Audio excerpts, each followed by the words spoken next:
Assalamualaikum warahmatullahi wabarakatuh. Perkenalkan, nama saya Anissa Zahrwati. Saya dari program studi D3 Keperawatan dari kelompok 4. Berarti saya di sini akan sedikit memaparkan tentang pentingnya edukasi anti korupsi di kalangan pelajar SMP Muhammadiyah Sempor, tentang pentingnya kesadaran waktu. Nah, kemudian ini anggota-anggota kelompok saya. Nah, saya akan sedikit menjelaskan dari mulai bab 1 hingga akhir nanti. Ini rangkaiannya. Nah, yang pertama ringkasan. Apa sih korupsi waktu? Nah, korupsi waktu adalah penyalahgunaan waktu yang seharusnya digunakan untuk mengerjakan tugas, untuk belajar, untuk sekolah, intinya untuk hal-hal yang produktif. Karena di kalangan pelajar saat ini, penggunaan waktu itu kurang efektif. Mereka menggunakan waktu untuk bermain, bukan yang seharusnya untuk belajar, tapi digunakan untuk bermain. Itu salah satunya. Nah, kemudian ini bab 1 pendahuluan. Yang pertama, identitas mitra. Nah, ini identitas mitra sekolah SMP Muhammadiyah Sempor yang berada di perbatasan Banjar Atas, ya, sebelum Banjar itu. Nah, kemudian sasaran program ini pengabdian kepada masyarakat untuk siswa SMP kelas 7 sampai kelas 9. Kemudian target kita itu dari umur 13 tahun hingga 15 tahun. Intinya masih di kalangan remaja.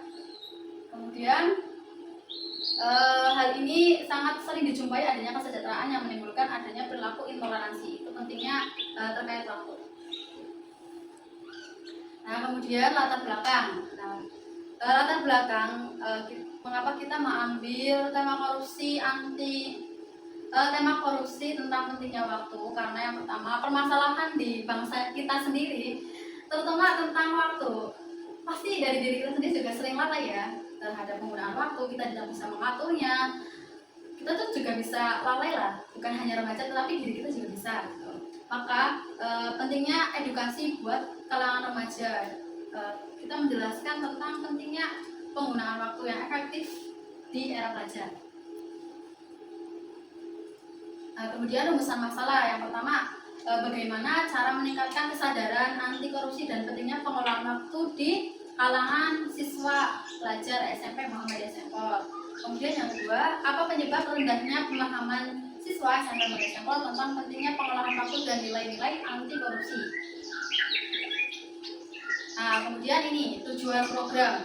Nah, tujuan dari adanya program ini yaitu kita mengabdi kepada masyarakat adalah untuk memberikan pemahaman tentang anti korupsi, kemudian tentang pentingnya waktu, dan penanaman pendidikan kepada siswa sebagai bentuk upaya pencegahan anti korupsi dan pencegahan tentang kelalaian waktu.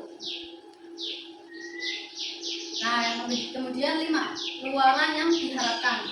Yang diharapkan dari adanya program ini yaitu yang pertama, meningkatkan kesadaran kepada pelajar. Oh, ternyata setelah ada program ini siswa itu jadi sadar pentingnya waktu dan anti korupsi. Kemudian yang kedua itu mendorong terciptanya budaya disiplin waktu maupun disiplin segala hal, dan tanggung jawab dalam pengelolaan waktu di lingkungan sekolah. Yang ketiga, membangun harmoni antara aktivitas waktu dan kualitas hidup. Nah, kemudian kegiatan program. Nah, kegiatan program ini yang pertama kita tuh mengadakan seminar, yaitu seminar pelajar di sekolah tersebut dengan memanfaatkan pemberdayaan peserta didik untuk mengurangi lingkungan anti korupsi dan pencegahan tentang pentingnya waktu. Itu yang pertama, kegiatan program ini kita lebih condong ke edukasi. Nah, contohnya seminar. Nah, kemudian bab 2, gambaran umum masyarakat mitra. Yang pertama, mayoritas masyarakat mitra yang kurang memahami pentingnya pengelolaan waktu. Nah, belajar sekarang itu kan kadang apa sih belajar paling anak juga belajar di rumah itu kan jadi menyenangkan, harusnya ke sekolah tapi digunakan untuk bermain. Itu yang menjadikan gambaran mitra. Yang kemudian hal ini disebabkan oleh minimnya materi edukasi anti korupsi yang diberikan dengan metode yang menarik dan interaktif. Kemudian melalui penyampaian materi edukasi anti korupsi yang berbasis gamifikasi, siswa SMP Muhammadiyah Sempor dapat lebih terlibat secara aktif dan proses dalam pembelajaran. Harapannya ya seperti itu. Kemudian metode pelaksanaan. Nah, metode pelaksanaan ini yang pertama kita ada 3 tahapan. Tahapan yang pertama yaitu tahapan terkait persiapan. Persiapannya kita yang pertama penyusunan program kerja dan penyuluhan pelatihan. Nah, pertama kita terjun langsung nih ke sekolahan. Programnya disusun agar kegiatan yang dilaksanakan itu tertata, tidak model mandiri itu. Intinya rencana gitu. Kemudian penyusunan modul pelatihan yang mencakupi gitu, pengertian dan contoh anti korupsi itu materi yang akan kita paparkan. Kemudian dampak negatifnya dan teknik pengolahan waktu yang efektif. Kemudian persiapan sarana dan prasarana. Berarti kita kan harus menyiapkan prasarana dan prasarana di sekolahan tersebut. Itu metode pelaksanaan. Kemudian koordinasi dengan guru. Nah, sebelum kita melaksanakan edukasi ini, kita koordinasikan dengan guru setempat tentang adanya kita mau mengadakan edukasi tersebut. Nah, kedua ini tahap pelaksanaan. Tahap pelaksanaan yang pertama kita penyuluhan tentang anti korupsi. Yang pertama waktu penyampaian materi tentang pentingnya manfaatkan waktu dengan bijak. Kemudian penerapan metode edukasi digunakan seperti permainan simulasi pengolahan waktu dengan tugas-tugas sederhana dan waktu yang terbatas. Contohnya ini kayak misalnya itu diskusi kecil gitu. Biar pelajar itu di diskusi di FGD tersebut mereka tuh mencari mencari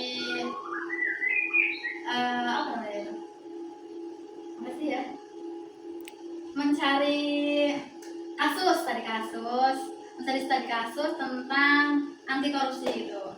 Nah, kemudian tentang kelompok menyelesaikan proyek kecil. Nah, yang ini tantangannya kita memberikan tantangan kepada pelajar untuk membuat jadwal kecil tentang efektifnya waktu. Nah, kemudian terakhir kita workshop itu dan kita seminar membantu pelatihan kepada pelajar. Kemudian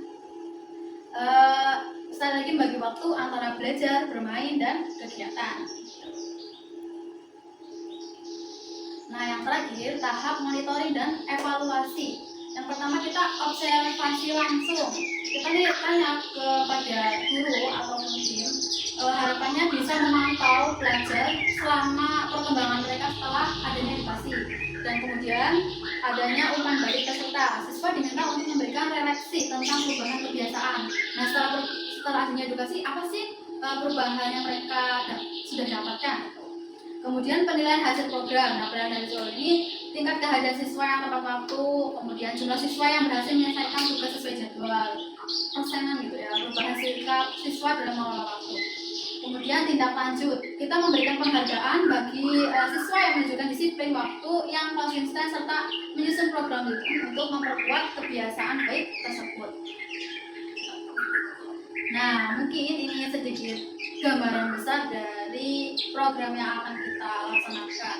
Jika ada kekurangan, mohon dimaafkan karena segala kekurangan itu pasti ada dalam diri kita. Itu dan pentingnya evaluasi kembali juga ke kita. Mungkin hanya itu yang dapat saya paparkan. Kurang lebihnya mohon maaf. Izin untuk diri. Wassalamualaikum warahmatullahi wabarakatuh.